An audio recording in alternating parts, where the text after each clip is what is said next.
क्या सीरिया में असद शासन के अंत से मुस्लिम देशों के नए खलीफा का उदय हो चुका है? क्या तुर्की के राष्ट्रपति रेसेप तैयप अर्दोआन का वो ख्वाब पूरा होने वाला है जिसमें वो मुस्लिम दुनिया के इकलौते मसीहा बनना चाहते हैं?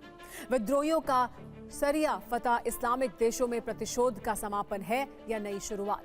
आइए आपको इस रिपोर्ट के जरिए इन सारे सवालों के जवाब दिखाते हैं।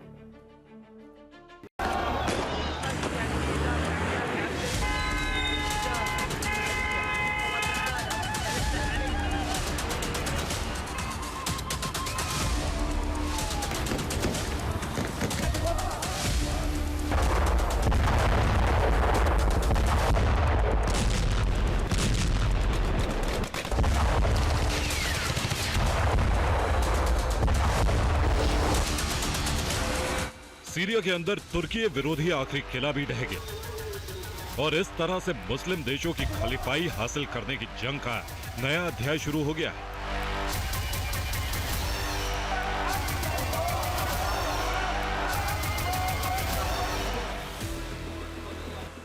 उत्तर पूर्वी सीरिया के दीर अल जोर में भी तुर्की समर्थक विद्रोहियों का कब्जा हो चुका है। यानी इस इलाके से अमेरिका समर्थक कुर्दों की विद्रोही सेना सीरिया डेमोक्रेटिक फोर्स का दबदबा खत्म हो गया है।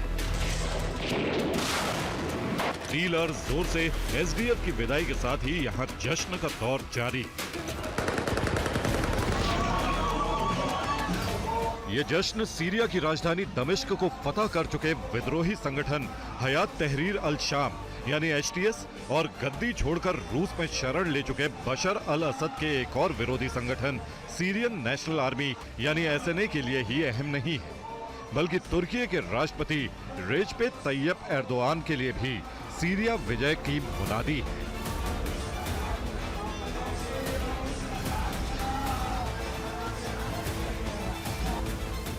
जिन्हें अब मुस्लिम देशों के खलीफा बनने का सपना पूरा होता दिख रहा है।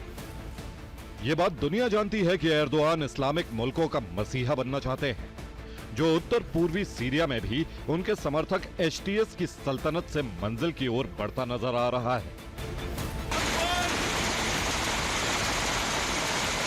तुर्की की राजधानी में अमेरिका समर्थक एसडीएफ ने दीर अल जोर में हार क्या मानी? दमिश्क से अंकारा तक जलसे का माहौल बन गया।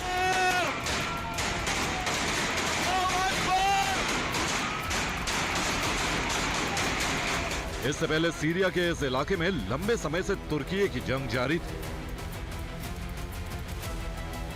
तुर्की की सेना के मुताबिक सिर्फ इसी साल उसने उत्तर पूर्वी सीरिया में एसडीएफ के 2600 से ज्यादा चरमपंथियों को मार गिराया था।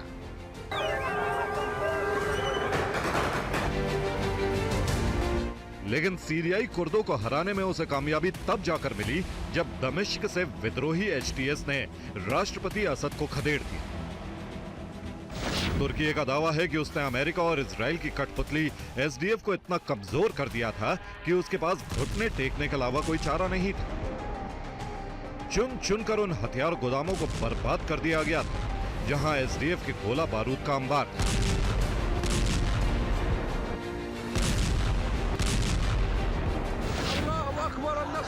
दमिश्क विजय के बाद सीरिया के असद विरोधी संगठनों का फोकस पूरी तरह से एसडीएफ पर था, जहां पहले से ही तुर्की की सेना ड्रोन हमलों के जरिए कुर्दों को पस्त करने में जुटी थी।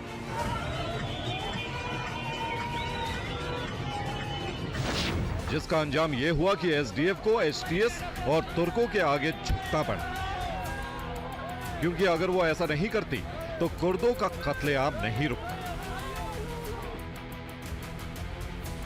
हालांकि एसडीएफ ने भी हार मानने से पहले तुर्की की सेना से जमकर लोहा लिया,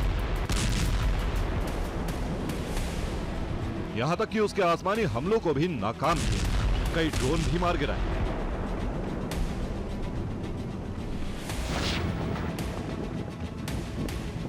आसमान ही नहीं, जमीन पर भी तुर्की समर्थक सीरियाई विद्रोही गुटों को बड़ा नुकसान पहुंचाया। उनके हथियारों को हमले से पहले ही बर्बाद कर दिया।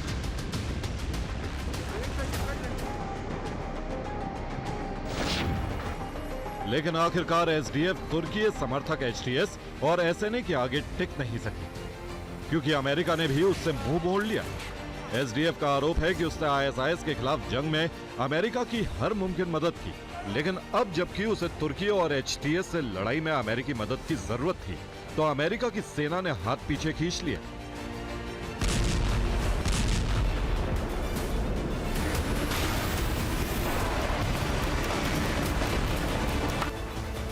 जिसका अंजाम आईएसआईएस की वापसी के तौर पर सामने आ सकता है।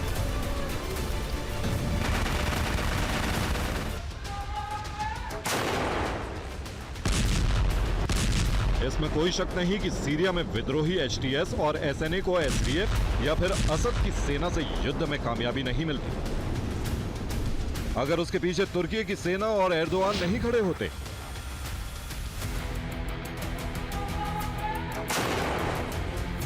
तस्वीरें गवाह हैं, जब एचटीएस ने ऑटोमन जमाने के तोपों से असद के सैन्य ठिकानों का निशाना बनाया, उन्हें तबाह किया।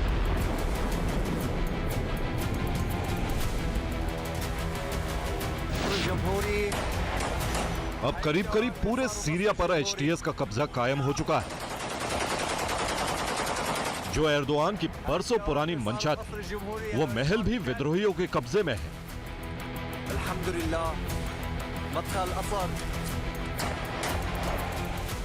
जो बीते 53 साल से असद परिवार की सत्ता का केंद्र था।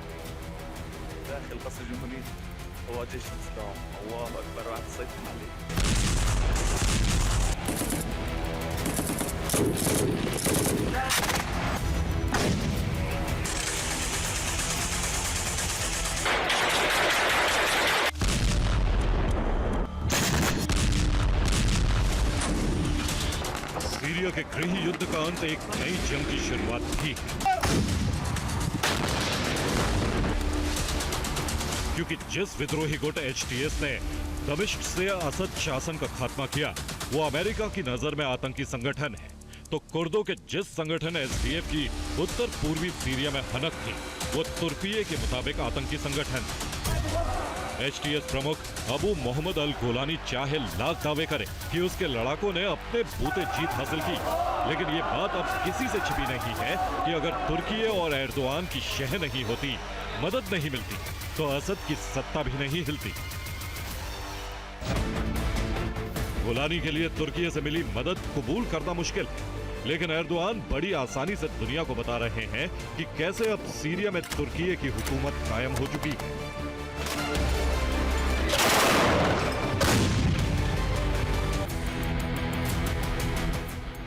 जाहिर है एर्दोआन की खलीफाई के रास्ते में असद बड़े रुकावट थे, जो अब दूर हो चुके हैं। ऐसे में अब उनका मकसद सीरिया पर कठपुतली हुकूमत कायम करना है, ताकि इस इलाके में अमेरिका और रूस दोनों को अपने हिसाब से साधने में आसानी हो। Bureau report, TV9 Bharatvarsh. तुर्की के राष्ट्रपति एर्दोआन मुस्लिम वर्ल्ड का खलीफा बनने के लिए बेहद सधी चाल चल रहे हैं। एक तरफ वो अपने मुल्क में एक छत्र राज कायम कर चुके हैं, तो अब दूसरी तरफ कहीं शह तो कहीं मात देकर खलीफाई की जंग में अपने दुश्मनों को किनारा करने में जुटे हैं। सीरिया में कैसे उन्होंने एक झटके में दोहरी कामयाबी हासिल कर ली है, आइए आपको दिखाते हैं।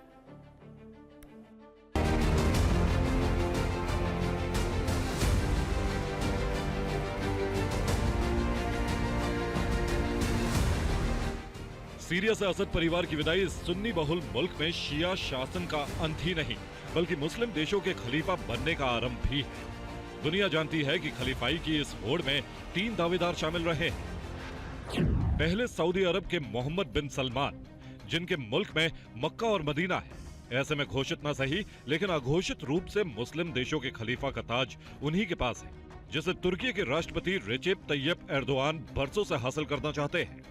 खलीफाई की जंग में ईरान के सर्वोच्च नेता अयातुल्लाह अली खामनेई भी शामिल थे, जो सुन्नी मुसलमान और एर्दोआन से इतर शिया है। लेकिन सीरिया से शिया बशर अल असद की हुकूमत के खात्मे ने खामनेई को बड़ा झटका दिया है। उन्हें झटका इजराइल और गाजा की जंग में भी लगा, जहां हमास की हालत पस्त हो चुकी है। लेबनान में हिजबुल्लाह भी कमजोर पड़ चुका है। तो इजराइल के आगे यमन के विद्रोही गुट हूती के तेवर भी नरम हो चुके हैं। ऐसे में अब बच गए सऊदी के सलमान और तुर्की के एर्दोआन।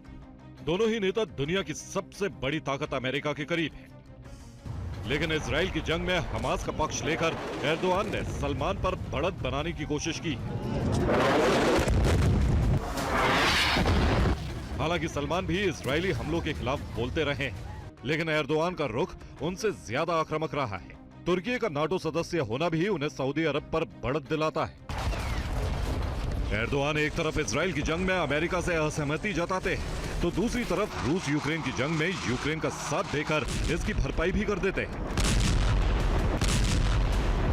यानी तुर्की के राष्ट्रपति खलीफाई के अखाड़े में हर वो चाल चल रहे हैं जो उन्हें मंजिल तक पहुंचा सकती है। खलीफा बनने की अघोषित प्रतियोगिता में वो मोहम्मद बिन सलमान को पछाड़ने के लिए अमेरिका को खुश करने का मौका भी नहीं गंवाते हैं। इसकी सबसे नई मिसाल सीरिया है, जहां अमेरिका के विरोधी रूस समर्थक असद परिवार का शासन था, जो अब इतिहास बन चुका है। ये बात दुनिया को पता चल चुकी है कि एर्दोआन का साथ नहीं होता तो सीरिया के विरोधी कामयाब भी नहीं होते।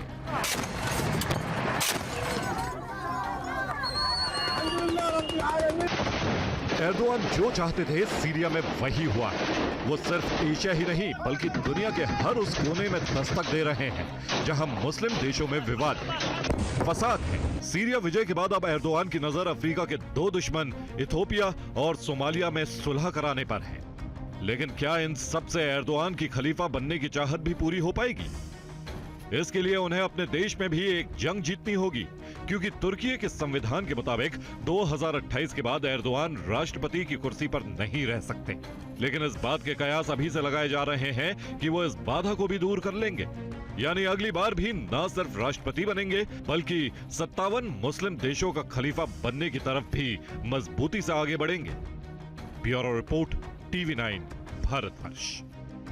यूक्रेन के सबसे नए हमले में पुतिन के डूम्सडे प्लेन के तबाह होने की खबर है। यूक्रेन ने अमेरिका से मिली लंबी दूरी की मिसाइलों से तीसरी बार रूस पर हमला किया है और इस बार रूस के एक एयरबेस को ही तबाह कर दिया है। पुतिन ने इसे रेड लाइन मानते हुए अपने सबसे नए हथियार से परमाणु विहीन तबाही मचाने की चेतावनी दे दी है। इसीलिए परवाह देश के दूसरे हिस्से में अमेरिकी ATACMS मिसाइल पर पुतिन के संबोधन और नेटो को परमाणु विहीन मृत्युदंड की चेतावनी का हम विश्लेषण करेंगे।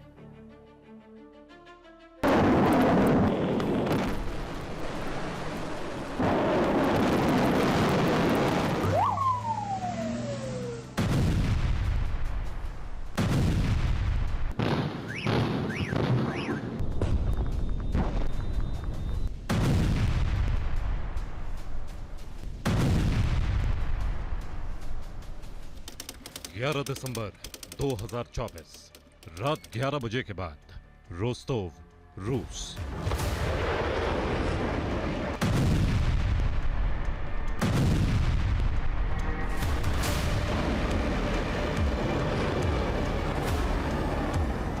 एक के बाद एक 10 से ज्यादा भीषण धमाके। धमाकों की आवाज कई किलोमीटर दूर तक सुनी। धमाकों की धमक ने पूरे रोस्तोव शहर को दहला दिया।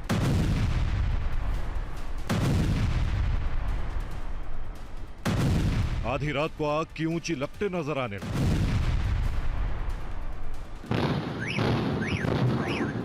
यूक्रेन से लॉन्च हुई अमेरिका की कम से कम 2 लॉन्ग रेंज ATACMS मिसाइलें रोस्तोव के टगन रोग एयरबेस पर गिरी और वो हो गया जिसकी कभी किसी ने कल्पना तक नहीं की थी।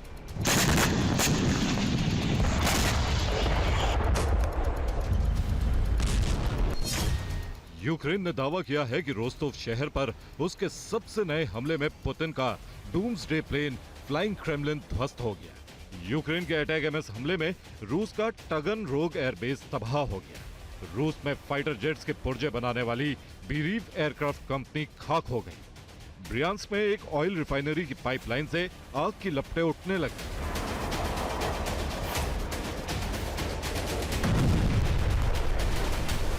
अगर यूक्रेन का दावा सही है तो सबसे बड़ा हमला पुतिन के अभिमान पर हुआ है। यूक्रेन ने पुतिन के उस डूम्सडे प्लेन को तबाह कर दिया है जिसे पुतिन ने परमाणु कहर ढाने और कयामत के दिन उड़ाने के लिए तैयार रखा था।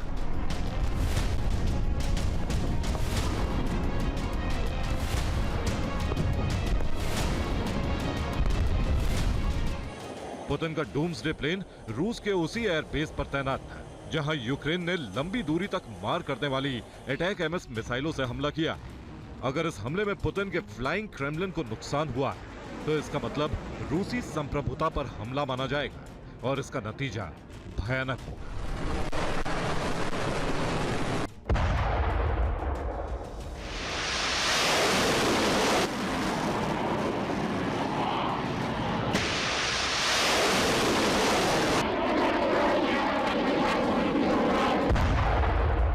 Мы не ужесточаем ядерную доктрину, мы ее совершенствуем.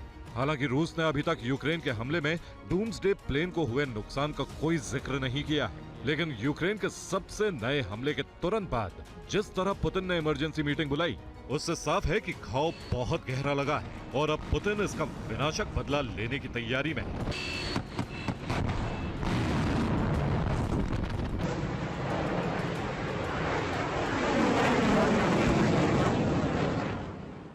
पुतिन के डूम्सडे प्लेन का आधिकारिक नाम है इल्यूशन IL-86। इस प्लेन को फ्लाइंग क्रेमलिन कहा जाता है। इसके अंदर पुतिन के दफ्तर का हर कमांड और कंट्रोल सेंटर है। इसको परमाणु हमले के समय इस्तेमाल किया जाता है। हवा से ही राष्ट्रपति परमाणु हमले का आदेश दे सकते हैं। इस प्लेन में रूस सरकार के नीति निर्माताओं के बैठने की जगह होती है। परमाणु विस्फोट से होने वाले रेडिएशन का इस पर असर नहीं होता। इस विमान में एक भी खिड़की नहीं बनाई गई। यानी पुतिन का फ्लाइंग क्रेमलिन कोई साधारण विमान नहीं है। पुतिन इसी प्लेन में बैठकर अपना दफ्तर चला सकते हैं। दुनिया के किसी भी हिस्से पर हमले के लिए न्यूक्लियर कोड रिलीज कर सकते हैं। iसीलिए इसको डूम्सडे प्लेन कहा जाता है। इसलिए इसकी सुरक्षा भी उतनी ही फुल प्रूफ रहती है। पुतिन के डूम्सडे विमान के साथ रूस का MiG-29S चलता है। इसके अलावा Tu-96 न्यूक्लियर बॉम्बर भी बेड़े में होता है। Tu-160 व्हाइट स्वान बॉम्बर भी इसके साथ रहता है। बेड़े में चलने वाले सभी विमानों में न्यूक्लियर हथियार लगे होते हैं।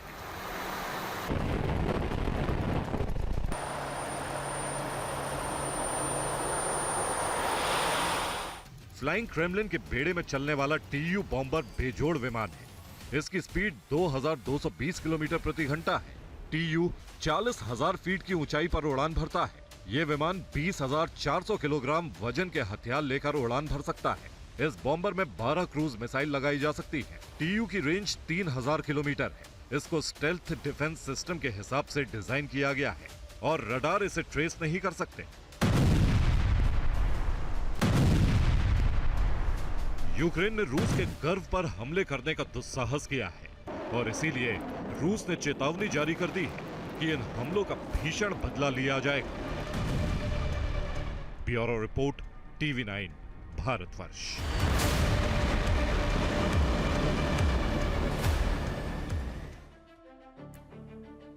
पुतिन के पास कम से कम 3 डूम्सडे प्लेन हैं। ATACMS मिसाइल के हमले के वक्त पुतिन का इनमें से एक डूम्सडे प्लेन रोस्तोव के टगनरोग एयरबेस पर था। इनके अलावा एक नया doomsday plane Voronezh aviation plant में बनाया जा रहा है। डूम्सडे प्लेन में कम्युनिकेशन के लिए कई अत्याधुनिक रडार, एंटेना और दूसरे उपकरण लगे हुए हैं। इस विमान के नीचे के हिस्से में 2 पॉड लगाए गए हैं, जिनमें लगी बैटरियां कम्युनिकेशन उपकरणों को काफी लंबे वक्त तक ऊर्जा की आपूर्ति कर सकती हैं। डूम्सडे प्लेन इस तरह डिजाइन किया गया है कि इस पर रेडियो एक्टिव, केमिकल और बायोलॉजिकल हमले का असर नहीं होगा। इस विमान का रेडियो 6000 किलोमीटर के दायरे में सैनिकों, बॉम्बर्स, मोबाइल और साइलो मिसाइल लॉन्चर और परमाणु हथियार ले जाने वाली पनडुब्बियों को आसानी से ऑर्डर दे सकता है। रूसी डूम्सडे प्लेन को तीसरे विश्व युद्ध की स्थिति में राष्ट्रपति पुतिन की सुरक्षा के लिए डिजाइन किया गया है। अगर परमाणु युद्ध छिड़ जाता है तो ये विमान एक उड़ता फिरता कमांड एंड कंट्रोल सेंटर के रूप में काम कर सकता है। इसीलिए इन्हें आसमान में दूसरा क्रेमलिन भी कहा जाता है, जहां से व्लादिमीर पुतिन रूस पर शासन करना जारी रख सकते हैं। फ्लाइंग क्रेमलिन पर हुए हमले पुतिन के गुरूर पर हमला है। इसीलिए पुतिन ने इसका बदला लेने के लिए अपने सबसे घातक हथियार का इस्तेमाल करने का आदेश दे दिया है।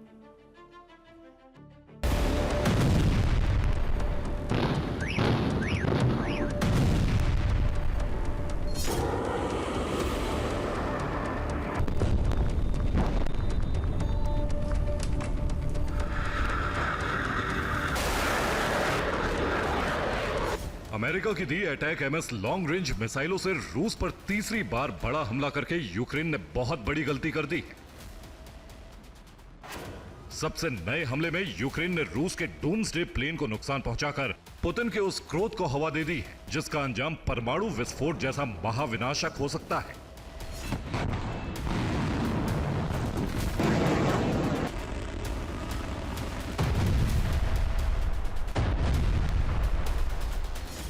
यूक्रेन के खिलाफ रूस अब ताबड़तोड़ अपनी ब्रह्मास्त्र मिसाइलें दागने की तैयारी में है। यूक्रेन की लॉन्ग रेंज अटैक एमएस मिसाइलों के जवाब में रूस ने ओरेश्निक मिसाइल सिस्टम का इस्तेमाल शुरू कर दिया है। यूक्रेन ने रूस की तरफ पहली बार अटैक एमएस मिसाइल से हमला किया तो 21 नवंबर को रूस ने यूक्रेन के निप्रो शहर पर ओरेश्निक मिसाइल का इस्तेमाल किया था।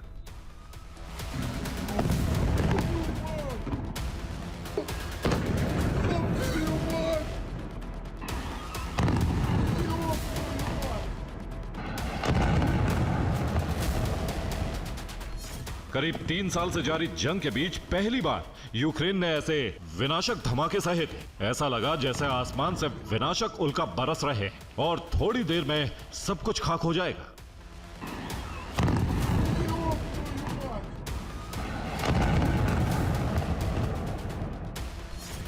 यह रूस की ओरेश्निक मिसाइल का पहला प्रहार था। रूस ने सीधे रणभूमि में अपने सबसे नए हथियार का टेस्ट किया था, लेकिन अब पुतिन ने अपनी इस विनाशक मिसाइल से यूक्रेन को बर्बाद करने का ऑर्डर दे दिया है। ओरेश्निक मिसाइल की रेंज 5500 किलोमीटर है, यानी ये 5500 किलोमीटर दूर जाकर टारगेट को ध्वस्त कर सकती है। ये 13000 किलोमीटर प्रति घंटे की रफ्तार से हमला करती है और एक बार लॉन्च हो जाने के बाद दुनिया के किसी भी एयर डिफेंस सिस्टम से इसे रोका नहीं जा सकता। रूस ने दुनिया भर के एक्सपर्ट्स की रिपोर्ट से यह पता लगाया है कि अमेरिका के मौजूदा डिफेंस सिस्टम, फिर चाहे वो थार्ड हो या पेट्रियट, रूस की ओरेश्निक के आगे फेल है। रूस की ओरेश्निक मिसाइल अपने साथ 6 वॉरहेड लेकर जा सकती है। इसका विस्फोट इतना शक्तिशाली होता है कि इससे जमीन के कई फीट नीचे बने अभेद्य बंकर भी नहीं बच सकते। लेकिन सबसे बड़ी बात यह है कि रूस की नई ओरेश्निक मिसाइल परमाणु हमले जैसा विनाश करने में सक्षम है।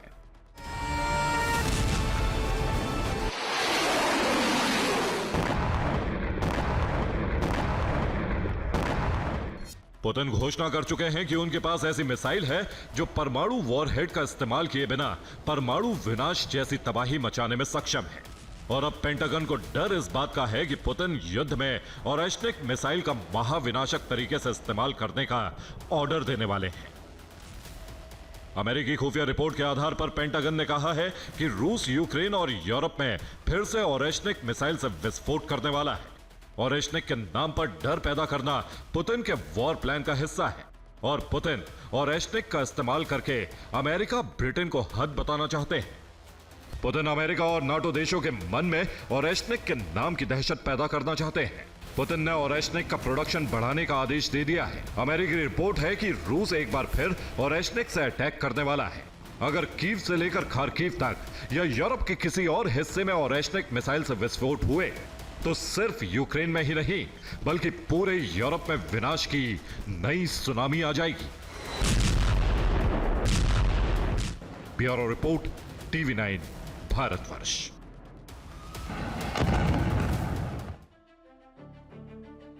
यूक्रेन का नीप्रो शहर ओरेश्निक मिसाइल के धमाके झेल चुका है, लेकिन ये मिसाइल कितनी दूर तक और कितनी तेजी से हमला कर सकती है, इस नक्शे से आप भी समझिए। 1 सेकंड में 3 किलोमीटर की रफ्तार से 5500 किलोमीटर दूर तक हमला करने वाली रूस की इस सबसे नई मिसाइल के निशाने पर यूरोप के अमेरिकी बेस हैं। पोलैंड का अमेरिकी एयर बेस को ये मिसाइल सिर्फ 3 मिनट 20 सेकंड में पहुंचकर तबाह कर सकती है। मॉस्को से उड़ने के बाद रोमानिया के US एयर बेस तक पहुंचने में इसे सिर्फ 5 से 5 मिनट लगेंगे। इसी तरह यूक्रेन की राजधानी कीव तक पहुंचने में इस मिसाइल को करीब 3.5 मिनट ही लगेंगे। 9 मिनट से भी कम वक्त में इस मिसाइल से लंदन पर हमला किया जा सकता है और करीब 8 मिनट और कुछ सेकंड में ये मिसाइल पेरिस को तबाह कर सकती है। लेकिन अब देखिए, पुतिन ने रूस की सेना को अपनी सबसे आधुनिक और परमाणु बम जैसी तबाही मचाने वाली मिसाइल का इस्तेमाल करने का ऑर्डर क्यों दिया है।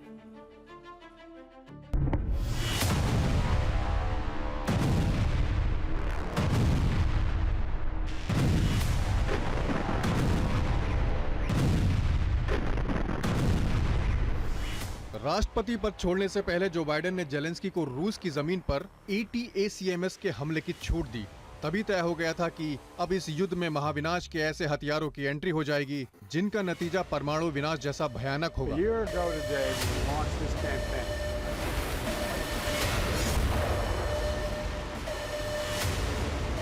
जाते जाते जो बाइडेन का ये फैसला पूरी दुनिया के लिए संकट बन गया।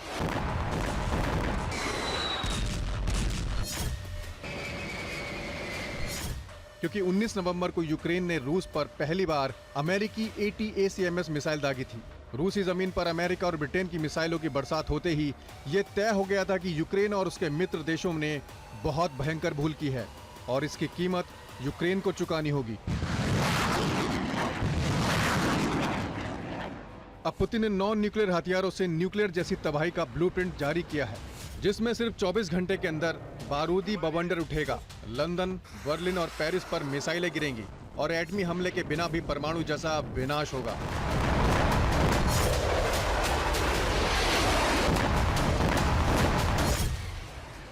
अगर पुतिन ने नॉन न्यूक्लियर हथियारों से न्यूक्लियर जैसी तबाही के ब्लूप्रिंट को अमल में लाने का आदेश दे दिया तो फ्रांस की राजधानी पेरिस के धमाकों में 11 लाख से ज्यादा लोगों के हताहत होने की आशंका है। रोम में रूस के धमाकों से 44 लाख से ज्यादा लोगों को नुकसान पहुंचेगा। इसी तरह नीदरलैंड की कैपिटल एम्स्टरडैम के रेडियस में भी लाखों लोग खत्म हो जाएंगे। पोलैंड की राजधानी वार्सा में धमाके से एक बड़ा क्षेत्र विलुप्त हो जाएगा। मैड्रिड में धमाका हुआ तो वहां भी ऐसा ही होगा। स्वीडन भी इस तबाही से बच नहीं पाएगा। फिनलैंड भी रूस की तबाही से भारी नुकसान में पहुंच जाएगा। टारगेट तुर्की की राजधानी अंकारा भी है, जहां विनाश का बवंडर उठेगा। ऐसे में कनाडा के ओटावा में भी तबाही का प्लान तय कर लिया गया है। लेकिन इस तबाही में हथियार सिर्फ ऑर्शनिक नहीं होगा। सूरज सतह जैसे तापमान में भस्म करने के हथियार कुछ और भी हैं, जिनमें secret fighter jet, secret cruise missile, secret long range drone, secret hypersonic weapon, secret gliding vehicle और सीक्रेट थर्मल रेडिएशन वेपन शामिल हैं। Bureau report, TV9, Bharatvarsh. परवादेश की में अब बात उस शख्स की जिसके तख्तापलट के बाद उसके तिलिस्म टूटते जा रहे हैं और हर दिन नए नए खुलासे हो रहे हैं। जी हां, हम बात कर रहे हैं सीरिया के पूर्व राष्ट्रपति बशर अल असद और उनके खजाने की। असद के खजाने का सीक्रेट अब धीरे धीरे सामने आ रहा है। ड्रग्स, हथियार और अवैध कारोबार। क्या इनके गठजोड़ से सीरिया के पूर्व राष्ट्रपति असद दुनिया के सबसे अमीर लोगों में शुमार हो गए? क्या ड्रग्स और मिसाइलों के कारोबार से असद ने 10 लाख करोड़ का साम्राज्य बनाया?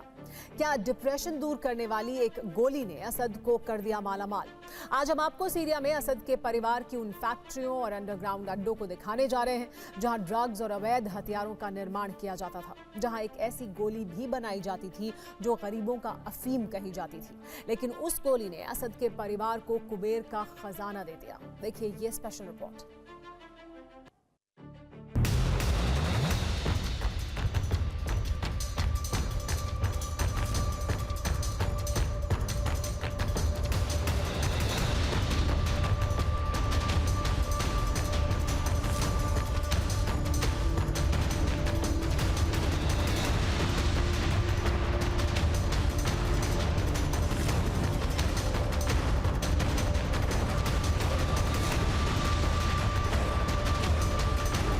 जिन गुप्त अड्डों में बनती थी नशे की गोलियां, जहां से चलता था ड्रग्स का कारोबार, जिन तहखानों से होती थी असद की अकूत कमाई, जहां से असद और असद के कुनबे ने खड़ा किया दौलत का अंबार,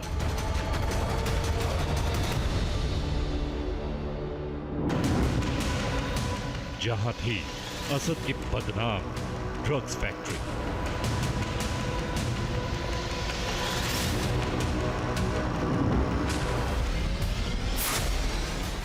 जिन अंडरग्राउंड अड्डों से होता था अवैध हथियारों का कारोबार, असद की बेशुमार दौलत का राज सामने आ गया है। सीरिया में असद के उन अड्डों का पता चल गया है जहां से असद और असद का परिवार काली कमाई करता था और उसके दम पर दुनिया में दौलत का ऐसा साम्राज्य खड़ा किया जिसका सही अंदाजा अभी तक नहीं लग पाया है। माना जा रहा है कि असद के परिवार के पास 10 लाख करोड़ से भी ज्यादा की दौलत है, लेकिन असद के पास इतनी दौलत कहां से आई, उसका रहस्य अब खुल रहा है। सीरिया में अब खुलासा हुआ है कि असद और उनके परिवार की दौलत के साम्राज्य के पीछे अवैध हथियारों और ड्रग्स के कारोबार का बड़ा हाथ रहा है।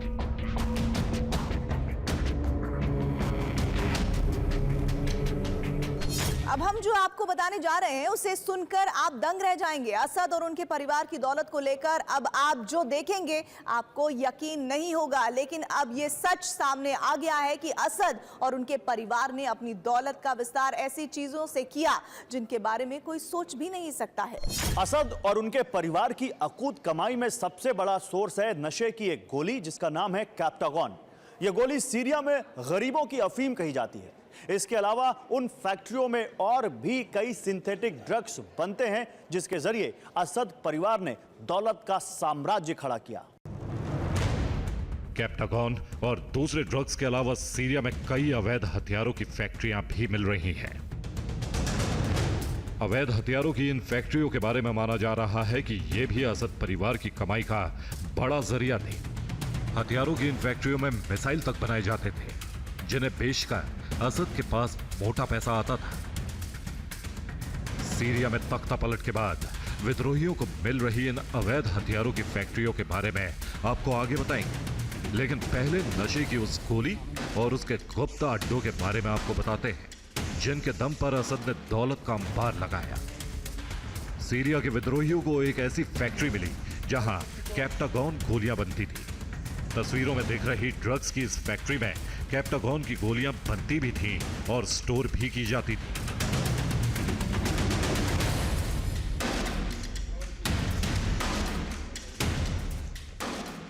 कहा जा रहा है कि कैप्टागॉन की इन फैक्ट्रियों को असद का छोटा भाई माहिर असद चलाता था और नशे का सारा कारोबार वही देखता था। रिपोर्ट्स के अनुसार कैप्टागॉन नाम की गोली ने असद के परिवार को खूब मालामाल किया। असल में यह गोली कोई साधारण गोली नहीं है, बल्कि एक ड्रग है। कैप्टागॉन का इस्तेमाल पहले डिप्रेशन के इलाज के तौर पर किया जाता था, बाद में उसे नशे के रूप में सीरिया के लोग इस्तेमाल करने लगे। इस गोली से सिर्फ एक साल में करीब 4,81,199 करोड़ रुपए की कमाई हुई। अरब के कुछ देशों में भी इसका कारोबार फैला हुआ है। असद और उनके छोटे भाई माहिर अल असद ने इसका इस्तेमाल इस तरह से किया कि यह गोली सीरिया का मुख्य निर्यात बन गई। हालांकि सीरिया सरकार ने कई बार इस ड्रग यानी कैप्टागॉन के उत्पादन से असद परिवार के जुड़े होने की खबरों को नकार दिया। सीरिया के अलावा दूसरे कई देशों में भी इस गोली की डिमांड की जाती रही। वैसे ये बात गौर करने वाली है कि जिन देशों में इस गोली का सेवन किया जा रहा है वहां लंबे समय से राजनीतिक और आर्थिक हालात बहुत अच्छे नहीं हैं। लोगों का जीना मुहाल है। सीरिया में भी पिछले 13 सालों से राजनीतिक और आर्थिक हालात खराब है। जहां असद और उनका परिवार ऐशो आराम की जिंदगी जीता है, वहीं सीरिया के आम लोगों को 2 जून की रोटी जुटाना भी मुहाल है। कहा जा रहा है कि असद परिवार ने ड्रग्स के कारोबार के अलावा अवैध हथियारों से भी खूब कमाई की। सीरिया की इन तस्वीरों को देखकर आप सोच रहे होंगे कि आखिर यहां क्या होता था, तो हम आपको बताते हैं कि यहां क्या होता था। दरअसल इन अंधेरे तहखानों में अवैध हथियारों की फैक्ट्री है। दावा किया जा रहा है कि यहां मिसाइल बनाने की फैक्ट्री थी। माना जा रहा है कि मिसाइलों और अन्य हथियारों के कारोबार में असद का परिवार शामिल था। असद सरकार के तख्ता पलट के बाद विद्रोहियों को सीरिया में हथियारों के ये कारखाने मिल रहे हैं। यह भी माना जा रहा है कि सीरिया में कई जगहों पर रासायनिक हथियारों के अड्डे भी हो सकते हैं। सीरिया में 13 साल से अधिक समय तक चले गृह युद्ध के दौरान असद पर कई बार रासायनिक हथियारों के इस्तेमाल के आरोप लगते रहे हैं। रिपोर्ट्स के मुताबिक 2012 में तत्कालीन अमेरिकी राष्ट्रपति बराक ओबामा ने भी इसे लेकर असद सरकार को चेतावनी दी थी। अमेरिका ने चेतावनी दी थी कि इन हथियारों का इस्तेमाल रेड लाइन को पार करना माना जाएगा। सितंबर 2013 से पहले सीरिया ने सार्वजनिक रूप से रासायनिक हथियार रखने की बात स्वीकार नहीं की थी। अब विद्रोही गुटों के सीरिया पर कब्जे के बाद से देश में मौजूद रासायनिक हथियारों को लेकर चिंताएं जाहिर की जाने लगी हैं। ऐसी आशंका जताई जा रही है कि कहीं ये हथियार गलत हाथों में न पड़ जाएं। हालांकि सीरिया के विद्रोही गुट एचटीएस का कहना है कि वह हथियारों के साइट्स को सुरक्षित करने के लिए अंतर्राष्ट्रीय संगठनों के साथ पूरा सहयोग करेगा। असद सरकार के तख्तापलट के बाद सीरिया से जो तस्वीरें आ रही हैं, वो दिखाती है कि सीरिया में कानून का राज कायम होने में वक्त लगेगा। जब से विद्रोहियों ने सीरिया पर कब्जा किया है, वहां चारों तरफ अराजकता ही दिख रही है।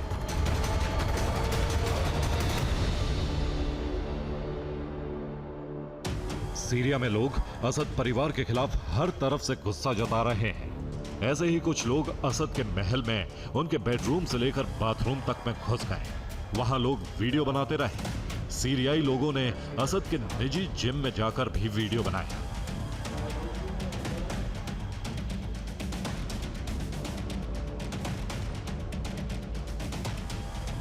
सीरिया के विद्रोही गुटों के लोग और उनके समर्थक तख्ता पलट के पहले दिन से ही लूटपाट में जुट गए थे। सीरिया के लोगों का असद परिवार के खिलाफ यह गुस्सा इसलिए भी है क्योंकि आम लोग भले ही दाने दाने के लिए मोहताज रहे, लेकिन राष्ट्रपति असद की शानो शौकत और लग्जरी लाइफस्टाइल में कभी कोई कमी नहीं आई।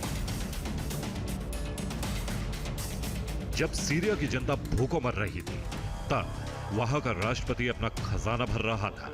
यह इसलिए भी कहा जा रहा है क्योंकि असद परिवार की जितनी संपत्ति है, उतनी कई देशों की जीडीपी भी नहीं है।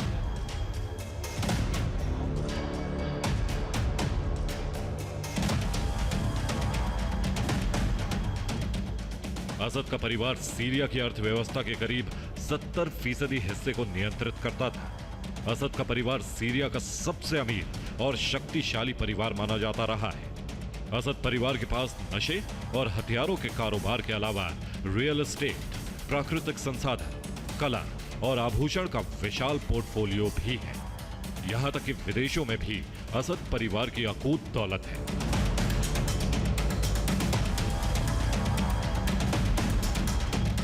Bureau report, TV9, Bharatvarsh. Syria से असद शासन का पतन तो हो गया, लेकिन बारूदी धमाके अब तक नहीं थमे हैं। ये जंग कुर्द बनाम तुर्क समर्थकों की है, जिसमें इजराइल को अपना दायरा बढ़ाने का मौका मिल रहा है। लेकिन यही बारूद और इजराइल का बढ़ता दायरा रूस और ईरान को फिर से सीरिया की तरफ आकर्षित कर रहा है, जिसमें भले ही सीधे सेना ना उतरे, लेकिन प्रॉक्सी को इतना मजबूत कर दिया जाएगा कि गोलानी का शासन मुश्किल में पड़ सकता है। ऐसा क्यों कहा जा रहा है, इसे एक रिपोर्ट के जरिए आइए हम आपको बताते हैं।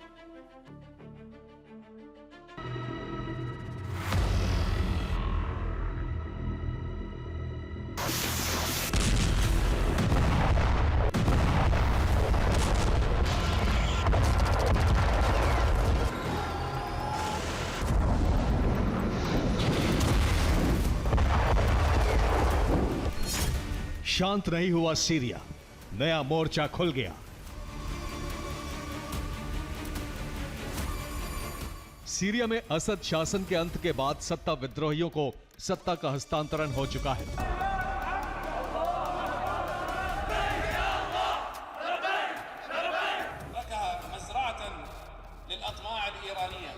और इस हस्तांतरण का मुख्य किरदार है अबू मोहम्मद अल गोलानी, वही शख्स जो दुनिया के दुर्दांत आतंकवादी अबू बकर अल बगदादी का लेफ्टिनेंट रह चुका है। उसका दायरा और रुतबा बढ़ता जा रहा है।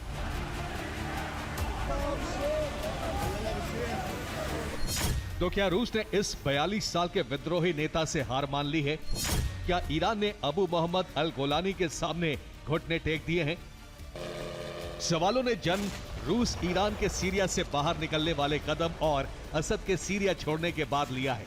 लेकिन हैरानी की बात है कि अमेरिका और इजराइल के सीरिया में बढ़ते दबदबे के बावजूद जवाब किसी के पास नहीं है।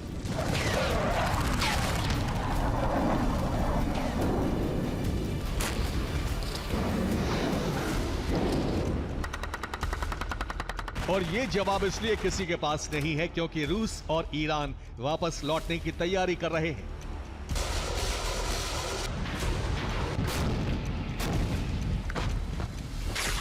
जिसका प्रमाण है रूसी फोर्स का धरातल पर जारी एक्शन।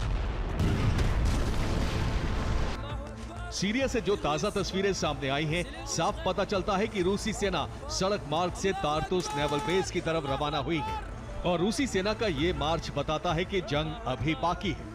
इसके अलावा एक और तस्वीर से यह भी पता चलता है कि रूसी फोर्स सड़क पर बिखरे पड़े अपने हथियारों को वापस जुटा रही है।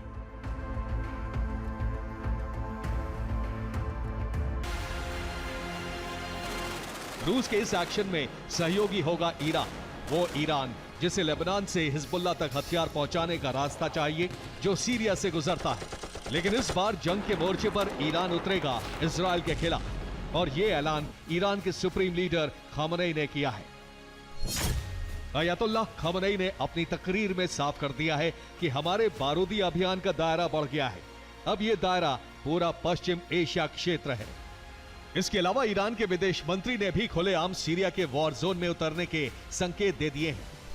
उन्होंने कहा है कि इजराइल की आक्रामकता को रोकना ही होगा। इसके लिए क्षेत्रीय देशों को तुरंत एकजुट होना होगा। इजराइल ने सीरिया के बड़े भूभाग पर कब्जा कर लिया है। उन्होंने रक्षात्मक और नागरिक संरचना को ध्वस्त कर दिया है। लेकिन क्या ईरान और रूस मिलकर सेना उतारेंगे, जंग लड़ेंगे या फिर तरीका अलग होगा? इन प्रश्नों का उत्तर सीरिया में अब तक लड़ी गई जंग से मिलता है। और अब बात भारत के पावर पंच की। पिछले 10 सालों में भारत ने एनर्जी सेक्टर में जबरदस्त क्रांति की है। भारत की परमाणु ऊर्जा क्षमता भी तेजी से बढ़ती जा रही है। केंद्र सरकार का दावा है कि परमाणु ऊर्जा के उत्पादन के क्षेत्र में पहले जो उपलब्धि 60 सालों में हासिल होती थी, उसे मोदी सरकार ने सिर्फ 10 सालों में ही कर दिखाया है। भारत की परमाणु ऊर्जा क्षमता में पिछले 10 सालों में लगभग 2 गुना इजाफा हुआ है। ये कैसे संभव हुआ, देखिए ये रिपोर्ट।